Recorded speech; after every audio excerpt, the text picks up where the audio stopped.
Hello everyone, मैं हूं आपका प्यारा फिजिक्स मेंटर अतुल जैन और आज मैं आपके लिए लेके आया हूं इलेक्ट्रोस्टैटिक्स पोटेंशियल एंड कैपेसिटर का वीडियो लेक्चर नंबर 11। बच्चों, इससे पहले वाले लेक्चर में हम लोगों ने बात किया था कैपेसिटेंस पर। कैपेसिटर क्या होता है, कैपेसिटर की हमें ज़रूरत क्यों होती है, कैपेसिटेंस क्या होता है, इन सारी चीज़ों पे हम लोगों ने बात किया था। आज हम लोग बात करेंगे बच्चों किसी इंसुलेटेड स्फीयर का या किसी इंसुलेटेड स्फेरिकल कंडक्टर का कैपेसिटेंस कितना होता है या उसको हम लोग कैसे ड्राइव करेंगे, ये हमारा आज का टॉपिक होगा। तो बच्चों, अगर अभी तक आपने चैनल को सब्सक्राइब नहीं किया तो please subscribe my beautiful channel physics Mantra और कॉपी निकालो, पेन निकालो। थोड़ा सा हम लोग पीछे का फ्लैशबैक में बात करेंगे, फिर आगे इस टॉपिक पर हम लोग बात करते हैं। और मैं हूँ आपका प्यारा physics mentor Atul Jain. Start करें चलो। देखो यहाँ से बच्चों, यहाँ से इससे पहले हम लोगों ने बात किया हुआ था कि कैपेसिटर क्या होता है आपका। कैपेसिटर आपका एक डिवाइस होती है। क्या होता है बच्चों आपका? कैपेसिटर एक डिवाइस होती है जो कि एनर्जी को स्टोर करती है। अब यहाँ से अगर मैं दूसरे टर्म्स में बोलूँ तो कैपेसिटर क्या होता है आपका? Arrangement of two conductor. Last जो हमने यहाँ से डेफिनेशन लिखी थी, इस कैपेसिटर को हम लोग क्या बोलते हैं आपका? एक कंडक्टर भी आपका कैपेसिटर की तरह वर्क करता है या कंडक्टर आपका एनर्जी को या चार्ज को स्टोर कर सकता है। तो यहाँ से लास्ट टाइम हम लोगों ने क्या बोला हुआ था कि it means the conductor that will behave as a capacitor, या आपका जो कैपेसिटर है वो एक कंडक्टर भी हो सकता है। तो यहाँ से हम लोगों ने क्या बात किया हुआ था कि अगर हमें क्या करना है, किसी भी डिवाइस को रन करना है फ्रॉम देयर स्टैटिक फ्रिक्शन, तो it means it require a high amount of current. तो कैपेसिटर एक वो डिवाइस होती है जो हाई अमाउंट ऑफ करंट क्या करती है, आपकी एक ही बार में दे देती है बॉडी को स्टैटिक फ्रिक्शन से मूविंग कंडीशन में लाने के लिए। ठीक है, तो capacitor is the what? One of the device that is used to store the energy, या दूसरे टर्म्स में हम लोग क्या बोल सकते हैं, that's the what? Arrangement of the two conductor separated by small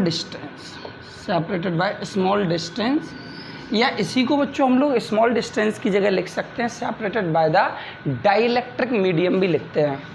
oblique करके यहाँ से डाइलेक्ट्रिक मीडियम ही लिख दो, डाइलेक्ट्रिक मीडियम। और इसका बच्चों जो सिंबल होता है, जो पिक्टोरियल रिप्रेजेंटेशन होता है, कुछ इस तरीके से होता है। ये आपकी प्लेट हो गई, एक पॉजिटिव होती है, एक आपकी नेगेटिव होती है। इनके बीच में डाइलेक्ट्रिक मटेरियल होता है। बच्चों, यहाँ से ये डाइलेक्ट्रिक मटेरियल जो होता है इसकी कुछ स्पेशलिटी होती है। ये चार्ज को परमिट नहीं करता है, but it passes the effect of the electric field. मतलब डाइलेक्ट्रिक मटेरियल एक वो मटेरियल है जो चार्ज को परमिट नहीं करेगा या चार्ज को फ्लो नहीं करेगा, एक प्लेट से दूसरे प्लेट फ्लो नहीं करता है, but it permit the electric field या effect of the electric field from the one plate to the another plate, जिसे हम लोग डाइलेक्ट्रिक मटेरियल बोलते हैं। अभी हम लोग इसको डीप एंड डिटेल में पढ़ेंगे आगे वाले चैप्टर्स में। तो कैपेसिटर क्या हो गया आपका? That's the what? Arrangement of the two conductor which is separated by the dielectric material और which is used to store the energy. कितनी एनर्जी को स्टोर करता है, इसको हम लोगों ने पढ़ा हुआ था किससे? कैपेसिटेंस से। कैपेसिटेंस पढ़ा होता C इज इक्वली Q/V।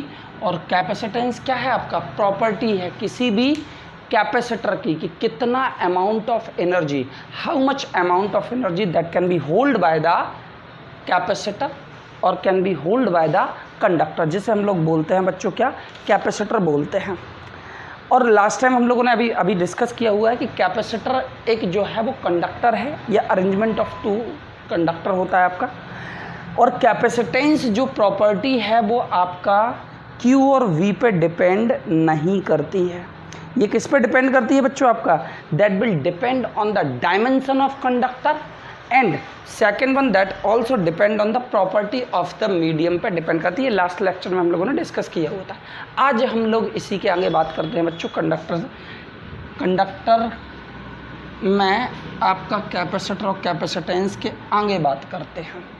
तो आज हम लोग बात करने वाले हैं स्फेरिकल, आइसोलेटेड स्फेरिकल कैपेसिटर की। बच्चों एक चीज़ बताओ, आइसोलेटेड का मतलब होता है कि आपका एक स्पेरिकल कंडक्टर है and which is not in the physical contact of any other body और not in the contact of surface of earth, क्योंकि अगर अर्थ से हमने टच कर दिया तो अर्थड हो जाएगा, चार्ज ट्रांसफ़र हो सकता है। तो इस बॉडी को हमने लिया और किसी भी अनदर बॉडी से या सरफेस ऑफ अर्थ से कनेक्ट नहीं किया हुआ है, दैट्स वाई इंसुलेटेड बोला हुआ है यहाँ पे, आइसोलेटेड, सॉरी आइसोलेटेड का मतलब हो गया not touch to any other things, ठीक है, किसी भी चीज़ से कनेक्टेड नहीं है। चलो अब हमने ये लिया बच्चों, ये आपका एक स्पेयर है, ये स्पेरिकल कंडक्टर है और स्पेरिकल कंडक्टर की सरफेस पे चार्ज है आपका कितना, क्यू चार्ज है, ठीक है, क्यू चार्ज स्प्रेडेड है। अब इस पर क्यू चार्ज स्प्रेडेड है तो यहाँ से इलेक्ट्रिक फील्ड ऑफ लाइन कहाँ पे होंगी, आउटवर्ड, कुछ इसी तरीके से। चलो मैंने बना दिया।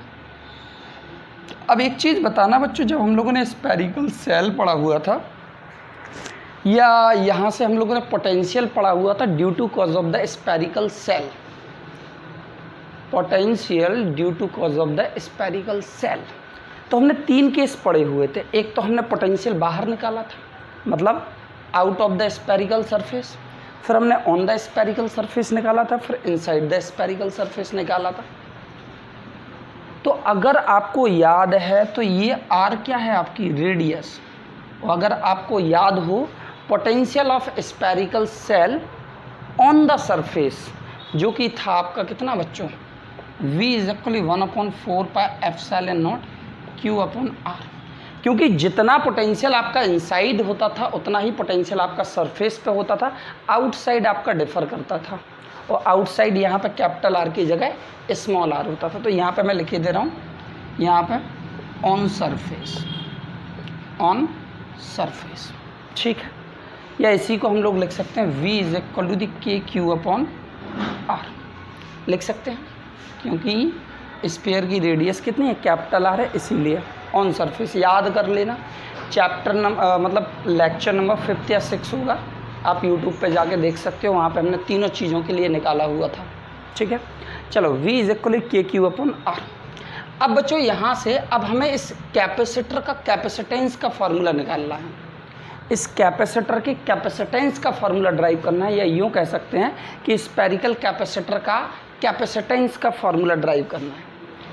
C इज इक्वल टू कितना होता है बच्चों, Q अपॉन V, Q तो आपका एज इट इज रहेगा, V की वैल्यू कितनी है आपकी 1/4 pi epsilon not Q upon R, Q से Q cancel out, C is equal to कितना हो जाएगा 1/4 pi epsilon into R।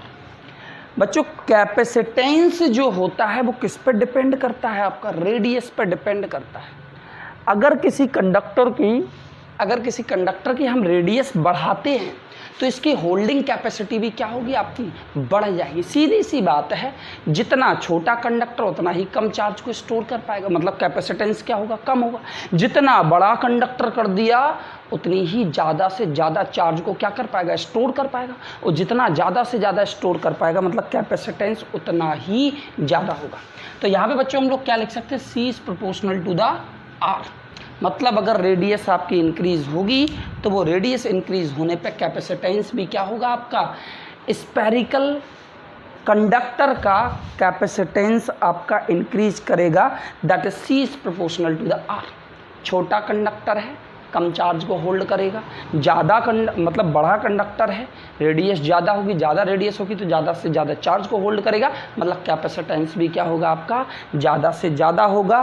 Radius बढ़ाओगे holding capacity बढ़ेगी, मतलब कैपेसिटेंस क्या हो रहा है आपका, इंक्रीज हो रहा है। C is proportional to the R। बात समझ में आई बच्चों, बात समझ में आई। चलो अब हम इस पर बेस्ड करते हैं कुछ क्वेश्चंस, तो just write down the question number first.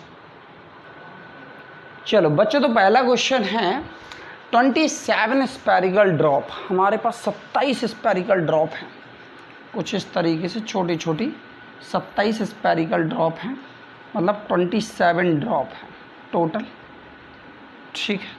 इनको हमने कंबाइन किया तो एक बड़ी ड्रॉप बन गई, ये बड़ी ड्रॉप बन गई है, वही छोटी ड्रॉप का जो रेडियस है वो कितना गिवन है आपको, कहाँ गया, हाँ 3 सेंटीमीटर का है। तो बच्चों एक चीज़ बताओ, इस सब का जो वॉल्यूम है वो इस बड़ी वाली ड्रॉप के लिए के इक्विवेलेंट होगा या नहीं। मतलब यहाँ पे volume of 27 small drop is equal to the volume of bigger drop, होगा या नहीं होगा। चलो बोलो यस या नो। चलो तो यहाँ से कितना हो जाएगा आपका 27 × 4/3 pi R Q is equal to 4/3 pi capital R Q, cancel out. R Q is equal कितना हो जाएगा 27 आर क्यू, और अगर इसको यहाँ से देखूँ तो 3r हो जाएगा, वैल्यू पुट कर दो 3 इंटू आर की वैल्यू है स्मॉल वाले की 3 × 10⁻², तो ये हो जाएगा 9 × 10⁻² मीटर का, 9 × 10⁻² मीटर का हो जाएगा बच्चों या नहीं होगा, होगा या नहीं बच्चों। एक थोड़ा सा मिस्टेक हो गया डेटा में, ये mm कर लो, इसको mm कर लो, तो यहाँ -3 हो जाएगा, ये -3 mm का। अब बच्चों एक चीज़ बताओ कि अब हमें इस बिगर वाली ड्रॉप का कैपेसिटेंस निकालना है। बिगर ड्रॉप का capacitance C is equally 4πε into capital R। C is equally 4π की वैल्यू कितनी हो जाएगी 1/9 × 10⁹ इंटू कैपिटल R की वैल्यू ये निकल के आ गई 9 × 10⁻³ मीटर का, कैंसिल आउट। ये कितना हो जाएगा 10⁻12 कैपेसिटेंस की यूनिट फेरेड, कितना आ जाएगा 10⁻12। बच्चों इतनी बात समझ में आई, कैपेसिटेंस कितना हो जाएगा 10⁻12 फेरेड का। बच्चों यहाँ से ये क्वेश्चन आपने नोट कर लिया। अब हमें निकालना है पोटेंशियल, हमें निकालना है बच्चों पोटेंशियल। अब एक चीज़ बताना, पोटेंशियल हमें चाहिए तो क्या चाहिए पड़ेगा Q/C, तो C तो हमने निकाल लिया, Q हमें निकालना है। तो जो टोटल Q होगा बिगर वाली ड्रॉप पे जो चार्ज होगा वो क्या होगा 27 स्मॉल ड्रॉप के चार्ज के इक्विवेलेंट होगा। Q इज इक्वल 27 और स्मॉल वाले पे चार्ज कितना है आपका, कहाँ गया 4 4 4 4, ये है 10⁻⁻12 कूलम का, ठीक है। तो चलो अब आपका पोटेंशियल कितना होगा Q/C, तो Q की वैल्यू है 27 × 10⁻⁻12 अपॉन C की वैल्यू कितनी होगी 10⁻⁻12, कैंसिल आउट। पोटेंशियल हो जाएगा 27 volt. Potential of the bigger drop that is equal to the 27 volt. बच्चों जल्दी से नोट करो, स्क्रीन को पॉज करके नोट कर लो। चलो नेक्स्ट हम लोग दूसरा क्वेश्चन करते हैं यहाँ। चलो तो बच्चों दूसरा क्वेश्चन है हमारा, a charge spherical conductor has a charge density of 0.7 coulomb per centimetre square. उसने बोला कि चार्ज हमने यहाँ से क्या कर दिया आपका इंक्रीज कर दिया, कितने से 4.4 कूलम से हमने इंक्रीज कर दिया। बच्चों एक चीज़ बताना, डेंसिटी का फार्मूला क्या होता है charge upon surface area A, और यहाँ पे वो बात कर रहा है स्फीयर की, तो कितना हो जाएगा 4πr² हो जाएगा नहीं। तो इनिशियल कंडीशन में हमें सरफेस चार्ज डेंसिटी कितनी गिवन थी 0.07, तो ये हो जाएगा Q/4πr²। ये मैंने बना दी क्वेश्चन नंबर फर्स्ट। अब उसने बोला है कि चार्ज को हमने इंक्रीज कर दिया 4.4 कूलम से, तब डेंसिटी कितने से चेंज हो गई आपकी, मतलब पहले जो डेंसिटी थी 0.07 अब हो गई आपकी कितनी 0.084, और चार्ज इंक्रीज हुआ 4.4 से अपॉन रेडियस आपकी सेम ही रही 4πr²। इसको बना दिया मैंने इक्वेशन नंबर सेकंड वाले में डिवाइड कर दो, यहाँ पे डिवाइड सेकंड बाय फर्स्ट, कितना हो जाएगा 0.084 upon 0.07 is equally Q+4.4 upon 4πr² upon Q/4πr²। चलो ये कैंसिल आउट, यहाँ से पॉइंट हटा, यहाँ से 2 पॉइंट, यहाँ से 3 पॉइंट, यहाँ पे 0। चलो यहाँ पे मैं थोड़ा सा ले जा रहा हूँ इसको, तो Q यहाँ ट्रांसफ़र हो जाएगा 84 Q is equal to the हो जाएगा आपका कितना 70 क्यूब प्लस 70 इंटू 4.4, यहाँ आ जाओ 40 क्यू इज इक्वली 70 इंटू 4.4, तो क्यू की वैल्यू कितनी हो जाएगी 5 इंटू 4.4, तो क्यू की वैल्यू हो जाएगी 22 कूलम। चलो let me check the answer, Q की वैल्यू 22 कूलम। अब बच्चों इस क्यू की वैल्यू आप किसी भी इक्वेशन में पुट कर दो फर्स्ट या सेकंड में, तो आपको क्या मिल जाएगी, इनिशियल चार्ज कैपेसिटेंस निकालने के लिए C is equally Q upon V होता है, मतलब हमें चाहिए पड़ेगा, देखो कैपेसिटेंस चाहिए तो आपको रेडियस चाहिए पड़ेगी, रेडियस आप इससे निकाल लो, क्यू आ गया उठा के इसमें पुट कर दो तो आर आ जाएगा। आर की वैल्यू मैं निकाल नहीं रहा हूँ, मैं डायरेक्टली लिख रहा हूँ यहाँ पे 0.05 मीटर, और C is equally 4 pi epsilon not into R वाले फॉर्मूले में जब आप पुट करोगे तो C की वैल्यू हो जाएगी 1 into 9 into 10 to the power 9 into 0.05, और जो कि हो जाएगा आपका कितना 5.56 इंटू 10 की पावर माइनस का 12 फैराड। नोट करो बच्चों, नोट करो बच्चों। तो ये है बच्चों हमारा second one question of this one topic. I hope बच्चों यहाँ तक जो हम लोगों ने डिस्कस किया है वो सारी चीज़ें आपको क्लियर हुई होंगी। अब हम लोग बात करेंगे बच्चों नेक्स्ट वीडियो लेक्चर में पैरेलल प्लेट कैपेसिटर के बारे में। आई होप बच्चों यहाँ तक आपको सारी चीज़ें क्लियर हो गई होंगी। ठीक है, मिलते हैं लेक्चर नंबर 12 में पैरेलल प्लेट कैपेसिटर के साथ। Thank you and have a good day to all of you.